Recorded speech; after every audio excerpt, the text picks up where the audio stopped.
Viva! Eu sou a Maria João Gago e este é o podcast do Banco de Portugal. Hoje vamos conhecer melhor os riscos que se colocam ao sistema financeiro num ambiente de deterioração das perspectivas económicas a propósito da divulgação do Relatório de Estabilidade Financeira de novembro. Connosco temos Ana Cristina Leal, diretora do Departamento de Estabilidade Financeira, e Ricardo Martinho, coordenador da unidade que avalia os riscos associados às famílias e empresas. Ana Cristina e Ricardo, muito obrigada por terem aceitado este convite. Ricardo, o Relatório de Estabilidade Financeira conclui que os riscos para o sistema financeiro aumentaram nos últimos meses. Porquê? Olá Maria João, obrigado pelo convite, em meu nome e de todos os colegas que contribuíram para esta edição do Relatório de Estabilidade Financeira. De facto, é essa a avaliação que fazemos nesta edição do relatório. Ainda que em muitas dimensões da análise tenha continuado a observar uma melhoria dos indicadores económico-financeiros, por exemplo na atividade e rentabilidade das empresas e do setor bancário, as perspectivas são agora menos favoráveis.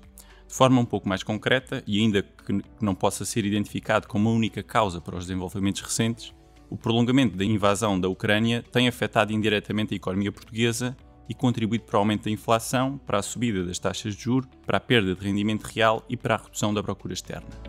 Uma das principais fontes de risco para a estabilidade financeira é precisamente a inflação, que se tem mantido muito elevada e por mais tempo que o inicialmente antecipado. Neste contexto, a resposta dos bancos centrais foi no sentido de uma normalização da política monetária, que se traduziu num abrupto aumento das taxas de juros, embora até aumente para níveis ainda moderados. Este aumento de taxas deverá transmitir-se de forma relativamente rápida ao custo de financiamento dos diferentes agentes económicos e condicionar a sua capacidade de servir a dívida, em particular no caso de famílias e empresas mais vulneráveis, sobretudo num contexto de desaceleração significativa da atividade económica e de queda do rendimento disponível, real. Na envolvente externa, destacam-se ainda os desenvolvimentos nos mercados de energia, que começaram por penalizar os setores de atividade mais intensivos neste fator produtivo, mas que tenderão naturalmente a propagar-se aos restantes setores. Apesar do notável ajustamento financeiro das famílias, das empresas, dos bancos e também do setor público, no período pós-crise da dívida soberana, subsistem ainda algumas vulnerabilidades que potenciam a materialização de riscos. Destacaria três, não necessariamente por esta ordem de importância. Em primeiro lugar, a vulnerabilidade associada aos níveis de dívida dos setores não financeiros, com destaque para o endividamento do setor público. Em segundo lugar, a sensibilidade do serviço de dívida à subida das taxas de juros, neste caso com destaque para empresas e particulares. E por último, e em parte relacionado com as duas primeiras, a exposição a determinadas classes de ativos, no caso do setor bancário. E aqui refiro-me em especial à carteira de títulos de dívida soberana e à exposição a ativos imobiliários, com destaque para o imobiliário residencial, ainda que neste último caso trate sobretudo de uma exposição indireta via empréstimos à habitação. As vulnerabilidades do setor financeiro tenderão por isso a refletir-se na situação financeira dos bancos, através da materialização do risco de crédito e de mercado. É então inevitável que o aumento dos particulares e empresas aumente? O aumento do incumprimento parece-nos de facto inevitável, mas gerível. No caso das famílias, em especial das atualmente mais vulneráveis, a deterioração da sua situação financeira estará associada à redução do rendimento disponível real e a um aumento dos custos de financiamento. A este propósito é importante, por exemplo, relembrar que em Portugal a proporção de empréstimos à habitação com taxa variável é de cerca de 90%, empréstimos que são maioritariamente indexados à Euribor a 6 e a 12 meses, o que leva, por exemplo, a que uma subida das taxas de juros de mercado se traduza rapidamente no aumento do serviço da dívida. Adicionalmente, apesar da resiliência do emprego e da poupança acumulada durante a pandemia, a taxa de poupança caiu no primeiro semestre deste ano para níveis baixos, quer em termos históricos, quer por comparação com outros países da área do euro, situação que aliás já se observava antes da pandemia e que também é motivo para alerta. No entanto, é importante salientar que há fatores que mitigam o risco de incumprimento no casos particulares. Por um lado, é destacar os mitigantes mais diretamente relacionados com a dívida, desde logo a redução do rácio de endividamentos particulares no período pós-crise da dívida soberana, em especial para as famílias de menor rendimento e, em termos agregados, para um nível inferior à média da área do euro. Ainda a respeito da dívida, e contrariamente ao observado nos empréstimos à habitação, no caso do estoque de crédito ao consumo, que tipicamente está mais concentrado em famílias de menor rendimento, existe uma clara predominância de contratos a taxa fixa. Adicionalmente, refira-se a melhoria do perfil de risco dos novos mutuários em consequência da recomendação macroprudencial que prevê no cálculo da taxa de esforço de empréstimos com taxa variável ou mista e prazo superior a 10 anos, o que abrange a quase totalidade do crédito à habitação, uma subida do indexante de 3 pontos percentuais. Numa outra perspectiva, destacaria os mitigantes mais do lado do rendimento e da liquidez das famílias. Novamente, sem ser por ordem de importância, temos neste momento uma situação de escassez de mão de obra no mercado de trabalho, que tenderá a limitar o aumento do desemprego, caso se observe um abrandamento mais acentuado da atividade económica. Temos ainda, ou tivemos, a acumulação de depósitos durante a pandemia, em parte explicada pelas moratórias de crédito, mas também por motivos de precaução. E, por fim, salientar a adoção de medidas governamentais de apoio às famílias que também atuam como mitigantes a riscos no caso dos particulares. E as empresas? No caso das empresas, o maior risco de incumprimento está sobretudo associado às mais afetadas pela pandemia ou pelo aumento dos custos de energia e matérias-primas ou, no limite, por ambos os choques. Em especial, empresas com menor poder de mercado e com uma estrutura de balanço mais frágil. Também no caso das empresas, a elevada proporção de dívida com taxa variável ou maturidades curtas deverá levar a um aumento quase imediato no custo do novo crédito, naturalmente depois com um efeito mais desfasado no custo total da dívida. Apesar do impacto do abrandamento da economia, a capacidade das empresas para fazerem face a um aumento do serviço da dívida é neste momento superior à de crises anteriores. Em particular, é de referir a redução do endividamento e o aumento do capital das empresas em percentagem do ativo, assim como a recuperação da atividade e rentabilidade das empresas após o choque pandémico.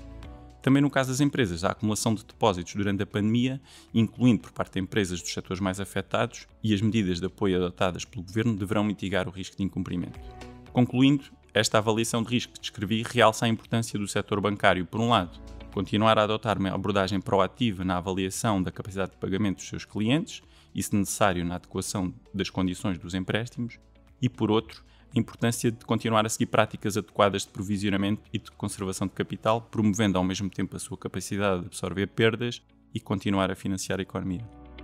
Ana Cristina, o relatório recomenda aos bancos a adoção de práticas de conservação de capital para terem capacidade de absorver eventuais perdas e de financiar a economia.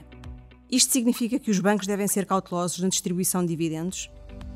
Bom, gostaria de começar por realçar que os fundos próprios são um elemento fundamental na solidez e resiliência dos bancos. Os bancos são expostos a riscos que podem impactar negativamente a sua situação patrimonial caso se materializem. O capital confere aos bancos a capacidade para absorver as perdas daí decorrentes e prosseguir a sua atividade regular, incluindo o financiamento da economia. Isto salvaguardando os recursos alheios onde se destacam os depósitos dos clientes. O nível de capital que um banco deve ter está associado ao risco a que está exposto, ou seja, quanto maiores forem os riscos, mais capital será necessário. Portanto, é essencial que os bancos avaliem continuamente os riscos a que estão expostos e as perdas a que poderão incorrer. Conforme o Ricardo referiu, os riscos para a estabilidade financeira aumentaram nos últimos meses, o que realça a importância do ajustamento do setor bancário e os setores contrapartes dos bancos fizeram no período pós-crise da dívida soberana. Em particular, nós sabemos, os níveis de capitalização dos bancos portugueses são agora, de uma forma geral, muito superiores aos que existiam antes da crise financeira internacional. Convém, no entanto, perceber que a complexidade da situação atual e a materialidade dos riscos que estão associados e que foram recentemente reconhecidos pelo Comitê Europeu de Risco Sistémico e pelo Banco Central Europeu, alertam-nos para a necessidade de preservar ou até reforçar a resiliência das instituições. É neste sentido que os bancos devem adotar uma especial cautela na definição das suas políticas de distribuição de dividendos, adaptando-a à sua situação específica, mas atendendo também à incerteza prevalecente sobre as projeções económicas e sobre a intensidade da normalização da política monetária, fatores que podem condicionar significativamente a materialização futura de riscos.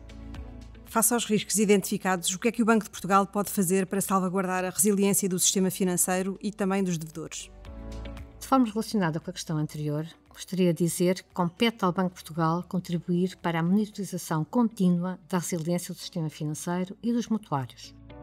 Perante o agravamento das condições reais e nominais da economia, incluindo as condições monetárias e financeiras, os supervisores são responsáveis por monitorizar a saúde financeira dos bancos, sendo a verificação da adequação das práticas de provisionamento, dos níveis de capital e da sua relação com a acumulação de risco uma parte fundamental dessa monitorização.